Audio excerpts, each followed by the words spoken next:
Hello everyone, आप सभी का स्वागत है आज के नए वीडियो में। आज हम लोग डिस्कस करने जा रहे हैं ज्योग्राफी का पहला टॉपिक। इस चैनल पे ज्योग्राफी का पहला लेक्चर है ये, जिसमें हम लोग डिस्कस करेंगे। जैसे कि इससे पहले वाले वीडियो में हम लोग जान चुके हैं कि किस तरह हम लोग ज्योग्राफी को पढ़ेंगे। तो हम लोग ज्योग्राफी को मेनली 4 पार्ट्स में डिवाइड किए थे: physical geography, Indian geography, economic geography and human geography. तो हम लोग पहले फिजिकल ज्योग्राफी पढ़ेंगे। उसमें भी हम लोग उसको 3 पार्ट में डिवाइड किए थे: जियोमॉर्फोलॉजी, क्लाइमेटोलॉजी एंड ओशियनोग्राफी। उसमें पहला हम लोग जो टॉपिक है जियोमॉर्फोलॉजी, उसको हम लोग आज के वीडियो में शुरुआत करने वाले हैं। उसके अंदर भी जितने भी सब टॉपिक्स थे हम डिवाइड किए थे कि इस तरीके से हम लोग आगे बढ़ेंगे। जैसा कि आपको बताना मैं चाहता हूं कि जियोमॉर्फोलॉजी से आज हम लोग इस वीडियो की शुरुआत कर रहे हैं। तो आपका जो फीडबैक है वो बहुत ज़रूरी है, क्योंकि कोई भी नई चीज़ होती है वो उसको अगर फीडबैक अच्छा मिलता है तो वो आगे बढ़ता है। तो आप जो भी इसमें कमियां भी होंगी वो भी आप लोग कमेंट में बता सकते हैं, और ज़्यादा से ज़्यादा शेयर करें लोगों तक कि जैसे ये रीच वीडियो का बढ़े और आपके लिए अच्छे से अच्छा कंटेंट और अच्छी तरीके से पीपीटी बना के और भी एनिमेशन ला के समझाया जा सके ज्योग्राफी। ठीक है, तो चलिए वीडियो की शुरुआत करते हैं। तो जैसा कि हम लोग बताए थे कि जियोमॉर्फोलॉजी से शुरुआत करेंगे, तो आज जियोमॉर्फोलॉजी से हम लोग शुरुआत करेंगे। तो पहले हम लोग समझेंगे कि जियोमॉर्फोलॉजी होता क्या है, पहले वो हम लोग समझेंगे। तो चलिए शुरुआत करते हैं। तो जियोमॉर्फोलॉजी, जैसा कि इसमें लिखा है कि जियोमॉर्फोलॉजी मतलब होता है the study of the earth's landform and their evolution. यानी कि जियोमॉर्फोलॉजी में हम केवल इतना ही पढ़ेंगे कि जो study of the earth landform, यानी कि अर्थ के ऊपर जो भी लैंडफॉर्म है, माउंटेन्स हुए, प्लेट्यू हुए, और भी जितने भी लैंडफॉर्म है जितने टाइप्स के, उसको हम लोग उसके बारे में स्टडी करेंगे। और उनका इवोल्यूशन कैसे हुआ, यानी कि उत्पत्ति कैसे हुई, वो हम लोग जियोमॉर्फोलॉजी में पढ़ेंगे। ठीक है, ये फिजिकल ज्योग्राफी का पार्ट है। ठीक है, फिजिकल ज्योग्राफी का पार्ट है जियोमॉर्फोलॉजी। इसमें हम लोग पढ़ते हैं study of the earth landform, यानी कि अर्थ पे जितने भी लैंडफॉर्म है उनके बारे में पढ़ते हैं, और इनका इवोल्यूशन कैसे हुआ वो हम लोग पढ़ते हैं। चलिए जानते हैं कि जियोमॉर्फोलॉजी में हम लोग कौन सा पहला टॉपिक चालू करने वाले हैं आज। तो हम लोग पहला टॉपिक जो जियोमॉर्फोलॉजी में पढ़ने वाले हैं वो हमारा है कॉन्टिनेंटल ड्रिफ्ट थ्योरी। ठीक है, तो हम लोग जानेंगे कितने सब टॉपिक में इसको डिवाइड करके इसको पढ़ने की कोशिश करेंगे, वो पहले हम लोग जान लेते हैं, फिर आगे चलते हैं वीडियो में। ठीक है, तो जैसा कि देख रहे हैं आप लोग, पहला हम लोग पढ़ेंगे इसका बैकग्राउंड क्या है इस कॉन्टिनेंटल ड्रिफ्ट थ्योरी का। फिर उसके थ्योरीज के बारे में हम लोग पढ़ेंगे। फिर उसका एविडेंस क्या है वो हम लोग जानेंगे।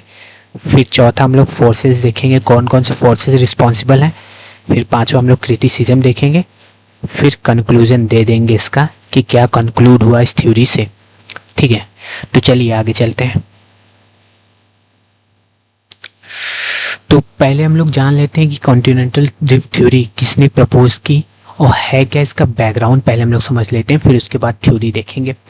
तो जैसा कि यहाँ लिखा है कि ये जो कॉन्टिनेंटल ड्रिफ्ट थ्योरी है was propounded by the Alfred Wegener in 1912 में एल्फ्रेड वेगनर द्वारा ये थ्योरी प्रोपाउंड की गई थी, थ्योरी दी गई थी, कॉन्टिनेंटल ड्रिफ्ट थ्योरी। इसका बैकग्राउंड क्या है, इस थ्योरी के बारे में एल्फ्रेड वेगनर को कैसे सूझा कि कॉन्टिनेंटल ड्रिफ्ट हुआ, वो हम लोग डिस्कस करते हैं आगे वाले स्लाइड्स में। तो दो मेजर इसकी कॉन्ट्रडिक्टरी थिंग्स यानी कि विरोधात्मक कुछ ऐसे सेंटेंस थे, कुछ ऐसे फाउंड हुआ जिससे लगा एल्फ्रेड वेगनर को कि ड्रिफ्टिंग हुई होगी। ठीक है, तो वो दो मेजर क्या है फाउंडिंग जिससे लगा कि ड्रिफ्टिंग हुई थी, वो हम लोग जानते हैं। एल्फ्रेड वेगनर जब ग्लोब को अच्छे स्टडी कर रहे थे अर्थ को, तो उन्होंने देखा कि glacier स्ट्रेशन on the Chota Nagpur plateau region. ये क्या है, छोटा नागपुर प्लेट्यू रीजन है। छोटा नागपुर प्लेट्यू रीजन पे इनको ग्लेशियल स्ट्रिएशन मार्क मिले, ग्लेशियर का मार्क मिला छोटा नागपुर प्लेट्यू में। तो आप सोचेंगे छोटा नागपुर प्लेट्यू इंडिया में प्रेजेंट टाइम में ट्रॉपिक ऑफ कैंसर के नियर अबाउट है। तो जैसा कि आप लोग जानते हैं कि इक्वेटर और ट्रॉपिक ऑफ कैंसर के नियर सन की रेज डायरेक्ट पड़ती है वहाँ कैसे ग्लेशियर पाया जा सकता है।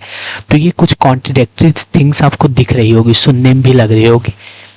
तो ग्लेशियर स्ट्रिएशन क्या होता है, ग्लेशियर मार्क। बस नॉर्मली आप ये समझ सकते हैं कि पहला जो कॉन्ट्रडिक्टरी थिंग देखने को मिला ग्लोब अर्थ की स्टडी करते हुए एल्फ्रेड वेगनर को, वो यही था कि छोटा नागपुर प्लेटो में उनको ग्लेशियर का मार्क मिला। ये संभव नहीं था विदाउट कॉन्टिनेंटल ड्रिफ्ट। ठीक है, दूसरी बात क्या हुई, दूसरी बात हुआ coal in the region far from the equator, example है अंटार्कटिका। तो coal in the region far from the equator का मतलब क्या है, यानी कि इक्वेटर से दूर कोयला। जैसा कि आप ये भी जानते होंगे कि कोयला तभी बनता है जहाँ वेजिटेशन हो, वो नीचे दब के डिकम्पोज होके कोल के फॉर्म में डेवलप होता है कोल तब। और अंटार्कटिका एक ऐसा रीजन है जो प्रेजेंट टाइम में पोल साइड है, यानी कि पोलर रीजन साइड। तो वहाँ कोल कैसे फाउंड हो सकते हैं।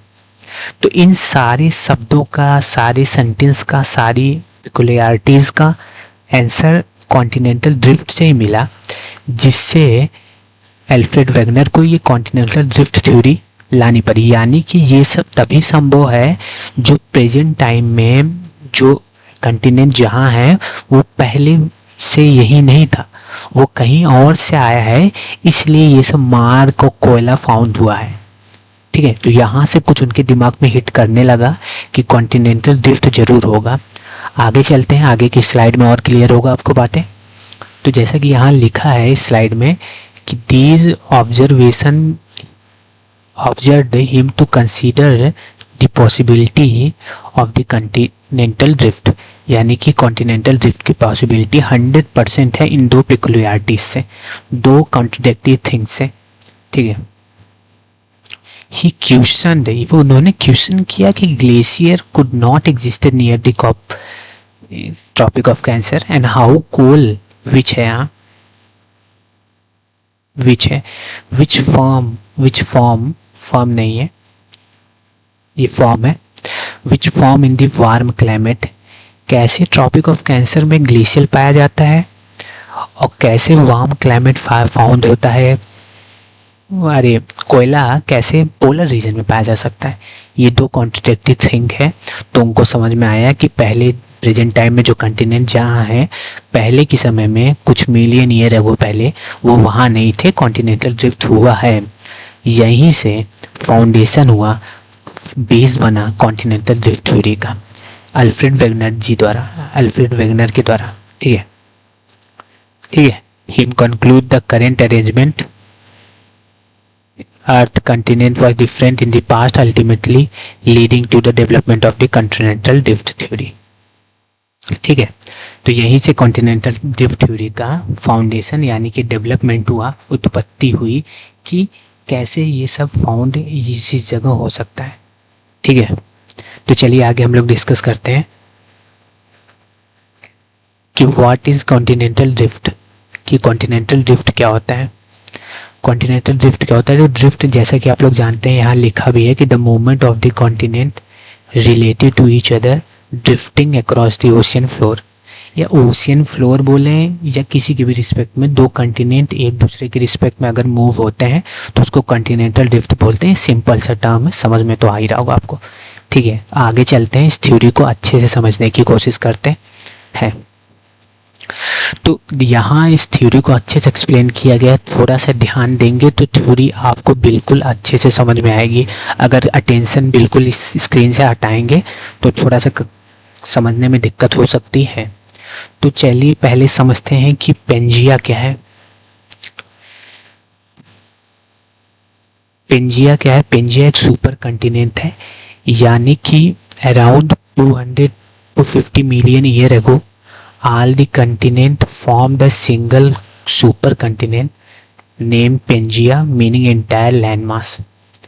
यानी कि 250 मिलियन ईयर अगो, पहले ईयर अगो जितने भी कंटिनेंट था वो एक सिंगल कंटिनेंट था, पेंजिया जिसका नाम था, उसका मतलब था इंटायर लैंड मास, यानी कि सिंगल कंटिनेंट था 250 मिलियन ईयर अगो पहले।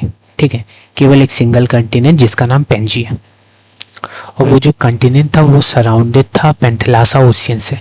पेंथलासा ओशियन से ये कंटिनेंट जो है सराउंडेड था। ठीक है, क्लियर यहाँ तक हुआ होगा आपको कि मैं कहना क्या चाह रहा हूँ कि जितने भी अलग अलग कंटिनेंट प्रेजेंट टाइम में है, जैसे अंटार्कटिका है, एशिया है, यूरोप है, साउथ अमेरिका है, नॉर्थ अमेरिका, ये सारा केवल एक ही कंटिनेंट था 250 मिलियन ईयर को पहले। उसका नाम पेंजिया था, जो सराउंडेड था पेंथलासा ओशियन से, घिरा हुआ था चारों तरफ से। और करीब 200 मिलियन ईयर एगो पहले जो पेंजिया था वो स्पिल्ट हुआ northward into Laurasia, southward into Gondwana, separated by Tethys sea. यानी कहना क्या चाह रहा है कि जो पेंजिया था वो 200 मिलियन ईयर एगो पहले स्पिल्ट हुआ, मतलब टूटा, ब्रेक डाउन हुआ कुछ फोर्सेस के कारण, लॉरेशिया में जो नॉर्थ की तरफ था और गोंडवाना लैंड में जो साउथ की तरफ था। एकदम वर्ड को ध्यान से सुनिएगा, अभी पिक्चर भी, फिगर भी दिखाया जाएगा जिससे क्लियर होगा आपको। और उन दोनों के बीच में टेथिस सी बनी, टेथिस सी, जो पहले केवल एक ही ओशियन था पेंथलासा। जब लॉरेशिया गोंडवाना लैंड अलग हुआ तो उनके बीच में एक टेथिस सी फाउंड हुई। आगे क्या हुआ कि जैसे जो लॉरेशिया अलग हुआ, नॉर्थ अमेरिका उसमें थे, यूरोप, एशिया, यानी कि जो पेंजिया से लॉरेशिया अलग हुआ उसमें कौन कौन से कंटिनेंट प्रेजेंट टाइम के थे? North America, Europe and Asia. और जो गोंडवाना लैंड था become peninsular India, Africa, south America, Australia and Antarctica. ठीक है, जो गोंडवाना लैंड था उसमें पेनिनसुलर इंडिया था, अफ्रीका था, साउथ अमेरिका था, ऑस्ट्रेलिया था एंड अंटार्कटिका था। ठीक है, तो यहाँ वो जो दो पिकुलियरिटीज हम लोग पढ़े हैं, कॉन्ट्रडिक्टरी थिंग्स, उसके बारे में एक्सप्लेनेशन भी दी गई है कि Gondwana in the southern hemisphere explain glacial striation found in the Chota Nagpur प्लेटू। अब यहाँ आपको समझ में आएगा कि कैसे गोंडवाना लैंड, जो गोंडवाना लैंड का हिस्सा है इंडिया में जो छोटा नागपुर प्लेटू है उसके अराउंड हमें कैसे ग्लेशियल स्ट्रेशन पता चले। इस लाइन में हम आपको समझा देते हैं इस लाइन में क्या बोलना चाह रहे हैं। तो जैसा कि आप लोग जानते हैं गोंडवाना लैंड का पार्ट है इंडिया, और गोंडवाना लैंड अभी प्रेजेंट टाइम में सदर्न हेमिस्फीयर में है या साउथवर्ड है, यानी कि पोल के अराउंड है। और पोल के अराउंड है तो पोलर रीजन होता है, जैसा कि आप लोग जानते हैं, वहाँ ग्लेशियर बन सकते हैं, बिल्कुल बन सकते हैं। तो यानी कि इसी समय इंडिया यानी कि छोटा नागपुर प्लेटू में ग्लेशियर की उत्पत्ति हुई होगी। लेटर ऑन अभी हम लोग बताएंगे कि इंडिया का मूवमेंट इक्वेटर टुवर्ड्स होगा, तो ये जो ग्लेशियर है पिघल जाएंगे और अपने मार्क्स छोड़ देंगे, जो प्रेजेंट टाइम में हम लोग छोटा नागपुर प्लेटू में देखें। ठीक है, इतनी बात तो क्लियर होगी, मैं बिल्कुल विश्वास के साथ कह सकता हूँ। ठीक है, यहाँ तक क्लियर है। और ये अब देखिए, ये जो गोंडवाना लैंड आगे जो है, गोंडवाना लैंड का जो नाम पड़ा है वो एक छोटा नागपुर प्लेटू में गोंड ट्राइब है उसके नाम पे पड़ा है। और ये जो लॉरेशिया है उसका जो नेम है वो सेंट लॉरेंस रिवर है, लॉरेंस रिवर उसके नाम पे पड़ा है। तो ये कुछ फैक्ट्स भी हो गए इसमें इंक्लूड। ठीक है, इतना तो समझ में आया होगा। ठीक है, अब हम लोग समझते हैं फर्दर ड्रिफ्टिंग होते जा रही है, धीरे धीरे ही सही लेकिन हो रही है। अब ये बताते हैं अल्फ्रेड वेगनर कि टाइडल फोर्स के कारण ड्रिफ्टिंग इनिशिएट हुई with continent moving west and north, यानी कि कुछ कंटिनेंट वेस्ट की तरफ गए, कुछ कंटिनेंट नॉर्थ की तरफ गए। जो वेस्ट वर्ड ड्रिफ्ट हुआ वो हमारा नॉर्थ एंड साउथ अमेरिका का हुआ, और उसी वेस्टवर्ड ड्रिफ्ट होने के कारण अटलांटिक ओशियन फाउंड हुआ। ये सारा अभी हम लोग आगे पिक्चर देखेंगे, एक बार पढ़ लेते हैं तो पिक्चर भी देखेंगे तो क्लियर हो जाएगा। ठीक है, यानी कि नॉर्थ कुछ कंटिनेंट का मूवमेंट हुआ, कुछ कंटिनेंट का वेस्ट मूवमेंट हुआ, और उसमें जो वेस्टवर्ड मूवमेंट वाले कंटिनेंट है वो नॉर्थ अमेरिका, साउथ अमेरिका है। जब उनका वेस्टवर्ड मूवमेंट हुआ तो वो अटलांटिक ओशियन डेवलप हुआ उस समय। और जो नॉर्थवर्ड ड्रिफ्ट हुआ इंडिया एंड अफ्रीका का, लेटर ऑन इंडिया और अफ्रीका नॉर्थवर्ड ड्रिफ्ट हुए, यानी कि इक्वेटर टुवर्ड्स ड्रिफ्ट हुए, combine with Laurasia position near the northern hemisphere, यानी कि नॉर्दर्न हेमिस्फीयर पे लॉरेशिया के पोजीशन से कंबाइंड हुई, यानी कि लॉरेशिया जाके जुड़ गए। ठीक है, ऐसा कह सकते हैं, यानी कि ड्रिफ्टिंग हुआ इंडिया एंड अफ्रीका का इक्वेटर टुवर्ड्स। अब इसमें facilitate the deposition of plants and animal matter leading to the coal formation, example Antarctica. यहाँ वो दूसरा जो कोल पाया गया था अंटार्कटिका में, वो कैसे पाया गया, वो यहाँ इसका आंसर है। तो समझने की कोशिश करते हैं कैसे अंटार्कटिका में कोल पाया गया। जैसा कि हम लोग पहले वाले ऊपर वाले लाइन्स में पढ़े हैं कि गोंडवाना लैंड का पाथ है हमारा अंटार्कटिका, और Gondwana land southward southern hemisphere पे है। सदर्न हेमिस्फीयर पे होने के कारण ये जो अंटार्कटिका है, गोंडवाना लैंड का अंटार्कटिका जो कंटिनेंट है, वो कुछ इक्वेटर टूवर्ड्स है, मतलब इक्वेटर की तरफ है। जैसे कि जानते हैं इक्वेटर पे सन रेज पड़ते हैं, तो इसीलिए वार्म क्लाइमेट के चलते जब गोंडवाना लैंड का अंटार्कटिका पार्ट था तो वो वहाँ वेजिटेशन डेवलप हुए। लेटर ऑन जब ड्रिफ्टिंग हुई इसकी towards the pole, then these vegetation buried inside the crust, then the coal formation happened। Clear है? यानी कि जो हमारा इसका वेजिटेशन जब बरीड हुआ तो कोल बना, जब लेटर ऑन ड्रिफ्टिंग हुई इसका पोल की टूवर्ड्स अंटार्कटिका के। लेकिन ये गोंडवाना लैंड का पाथ था, इसलिए इसका जो पोर्शन था कुछ इक्वेटर की तरफ था, इसलिए उस समय वार्म क्लाइमेट के चलते वहाँ वेजिटेशन डेवलप हुआ। ठीक है, तो यहाँ इस कारणवश इसको कोल का फॉर्मेशन हुआ, प्रेजेंट टाइम में पाया जाता है अंटार्कटिका में कहीं कहीं, ऐसा नहीं पूरा अंटार्कटिका ही, पूरा अंटार्कटिका तो कोल है क्योंकि पोलर रीजन में पाया जाता है, कहीं कहीं कोल के फॉर्मेशन पाए जाते हैं। ठीक है, ये बिल्कुल क्लियर हुआ होगा, क्लियर एंड क्रिस्टल। ठीक है, अब हम लोग बात करते हैं कि remnant of the Tethys sea, यानी कि जो टेथिस सी था किसके बीच में, लॉरेशिया और गोंडवाना लैंड के बीच में, उसका बचा हुआ पार्ट प्रेजेंट टाइम में कौन कौन सा सी, कौन कौन सा लेक कंट्रीब्यूट करता है। यूरोप के वो लेक हैं, यूरोप एंड वेस्टर्न एशिया का, जिसमें मेडिटेरेनियन, ब्लैक सी और कैसिपियन सी पाए जाते हैं। और जो प्रेजेंट टाइम का पैसिफिक ओशियन है वो किसका रेमिनेंट है, वो रेमिनेंट है पैंथेलासा। पैंथेलासा यानी कि जब पेंजिया एक सुपर कंटिनेंट था उसके अराउंडिंग सराउंडिंग जो ओशियन था पैंथेलासा, उसका जो कुछ बचा हुआ अवशेष है वो प्रेजेंट टाइम में पैसिफिक ओशियन कंट्रीब्यूट करता है उसमें। तो ये सारा अच्छे से आपको एक्सप्लेन किया गया थ्योरी के बारे में। चलिए इसका फिगर देख लेते हैं, एक बार वहाँ भी रिकॉल कर लेते हैं तो क्लियर हो जाएगा। चलिए फिगर देखते हैं। तो जैसा कि हम लोग बताए हैं कि 250 मिलियन ईयर एगो पहले केवल एक ही सुपर कंटिनेंट था, पेंजिया था, जो एक सुपर कंटिनेंट था, और पैंथेलासा उसके चारों तरफ एक ओशियन था। जब ड्रिफ्टिंग हुई तो जो पेंजिया था वो लॉरेशिया और गोंडवाना लैंड में टूटा। ये हमारा नॉर्थ है और ये हमारा क्या है, सॉरी साउथ है। ठीक है, इसके बीच में हमारा टेथिस सी हुआ, टेथिस सी पाया गया। लॉरेशिया को हम लोग अंगारा लैंड भी बोलते हैं और गोंडवाना लैंड तो गोंडवाना लैंड ही है। यहाँ हम लोग ये भी देखें कि लॉरेशिया का पाथ हमारा नॉर्थ अमेरिका, हमारा अफ्रीका, सॉरी यूरोप और एशिया था, इंडिया को छोड़ के एशिया में, और इसका पाथ था हमारा यूरोप, ऑस्ट्रेलिया, अंटार्कटिका, इंडिया और साउथ अमेरिका। ठीक है, गोंडवाना लैंड का पाथ था। लेटर ऑन जब ड्रिफ्टिंग हुई तो कुछ पार्ट वेस्ट की तरफ मूवमेंट हुआ, वेस्ट की तरफ, और कुछ का मूवमेंट नॉर्थ की तरफ हुआ।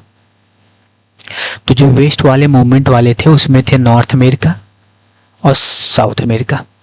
तो जब नॉर्थ अमेरिका और साउथ अमेरिका जब वेस्टवर्ड मूवमेंट हुआ, नॉर्थ अमेरिका और साउथ अमेरिका का, तो इसके बीच में एक ओशियन पाया गया जिसका नाम था अटलांटिक ओशियन। ठीक है, और उसी समय इंडिया और अफ्रीका का मूवमेंट हुआ नॉर्थ साइड में, नॉर्थ साइड में मूवमेंट हुआ।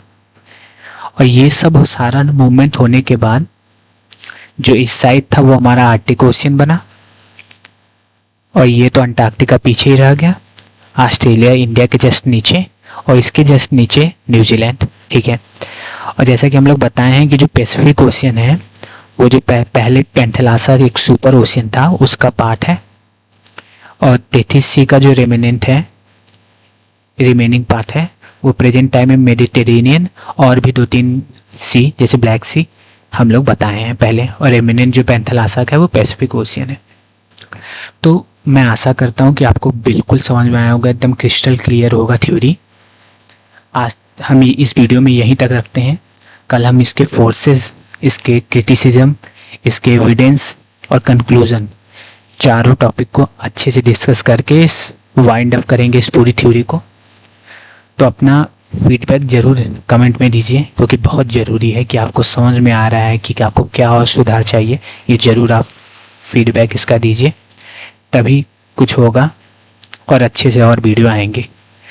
तो अभी तक के लिए इतना ही। वीडियो कैसा लगा ज़रूर बताएं, और वीडियो को लाइक एंड चैनल को सब्सक्राइब जरूर।